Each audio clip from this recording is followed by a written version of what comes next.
قل بفضل الله وبرحمته فبذلك فليفرحوا هو خير مما يجمعون۔ یہاں تک کہ جب وہ اپنی پختگی اور 40 سال کی عمر کو پہنچا تو کہنے لگا، اے میرے پروردگار، ربی اوزینی ان اشکر نعمتک التی، اللہ اکبر، اے میرے رب مجھے توفیق دے کہ میں تیری اس نعمت کا شکر بجا لاؤں جو تو نے مجھ پر اور میرے ماں باپ پر انعام کی ہے، اور یہ کہ میں ایسے نیک عمل کروں جن سے تو خوش ہو جائے، اور تو میری اولاد کو بھی صالح بنا۔ میں تیری طرف رجوع کرتا ہوں اور میں مسلمانوں میں سے ہوں۔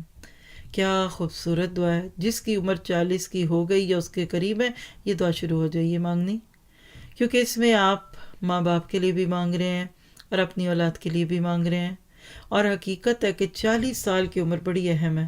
انبیاء کرام میں سے اکثر کو 40 سال کی عمر میں نبوت ملی، کیونکہ میچورٹی ہوتی ہے۔ اس عمر میں انسان 2 نسلوں کو لے کر چل رہا ہوتا ہے، ایک طرف اپنے ماں باپ بوڑھے ہونے کی صورت میں ساتھ ہیں آپ کے، اور دوسری طرف بچے بھی پیدا ہو چکے۔ پھر بچے کہتے ہیں ہم گاڑی میں آگے امی کو بٹھائیں، ابا کو بٹھائیں، کہ بیوی کو بٹھائیں یا بچوں کو بٹھائیں، تو ایک جکو تکے کی عمر ہوتی ہے۔ اس میں جو ماں باپ کے ساتھ رحم کرتے، نرمی رکھتے اور ان کو بوجھ نہیں سمجھتے، ایسی نیک بخت اولادوں کا ذکر ہے۔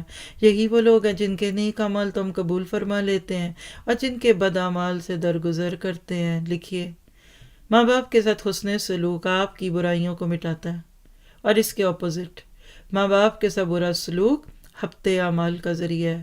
آپ دنیا میں اسکالر بن جائیں، معروف ہو جائیں، شہرتیں پالیں، لوگ آپ کو سلامیں کریں، سب کچھ ہو سکتا ہے، لیکن آپ جنتی نہیں ہو سکتے جب تک آپ نے جنت کے یہ دروازے نہ کھٹکھٹا دیے۔